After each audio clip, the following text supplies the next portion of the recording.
Viewers, আসসালামু আলাইকুম রহমতুল্লাহি ওয়া বারাকাতুহু। আশা করি আপনারা সবাই ভালো আছেন। আপনাদের দোয়ায় আল্লাহর রহমতে আমি অনেকটাই ভালো আছি।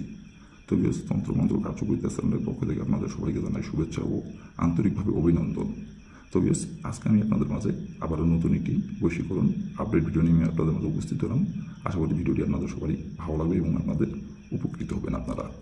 তো ভিউয়ার্স, আজকে আমি আপনাদের মাঝে একটি নকশা নিয়ে উপস্থিত হয়েছি। এই নকশাটির দ্বারাই আর নারীর কাপড়ের দ্বারাই আপনি খুব সহজেই যে কোনো নারীর সাথে আপনি মিলন করতে পারবেন। আপনার পছন্দের নারীর কাপড় আর এই নকশাটির দ্বারাই খুব সহজেই আপনি আপনার পছন্দের নারীর সাথে উপভোগ করতে পারবেন এবং সে নিজে থেকে আপনাকে ইশারায় ডাকবে, নিজে থেকে তার জ্বালা মেটাতে আপনার কাছে এসে ধরা দেবে এবং সে নিজে থেকে আপনাকে বিছানায় ডেকে নিয়ে যাবে। গোপনে কেউ জানতে পারবে না, কেউ বুঝতে পারবে না। তো ভিউয়ার্স, এই নকশাটি কোন দিনে অঙ্কন করতে হবে এবং নকশাটি কীভাবে কী করতে হবে ফুল ভিডিও আমার ইউটিউব চ্যানেলে আপলোড করা আছে। আপনারা আমার ইউটিউব চ্যানেলে প্রথম থেকে শেষ পর্যন্ত মনোযোগ সহকারে ভিডিও দেখে কাজ করবেন। যে নিয়মকানুনগুলো দেওয়া আছে সেই নিয়মকানুনগুলো করে মেনে কাজ করবেন, কাজের ফলাফল পেয়ে যাবেন। আর যদি কোনো কারণবশত আপনারা কাজ না করতে পারেন তারপর আমার ইমো নাম্বার দেওয়া আছে, এই নাম্বারে আমার সঙ্গে যোগাযোগ করবেন। আমি আপনাদের গ্যারান্টি করে কাজ করে দেবো।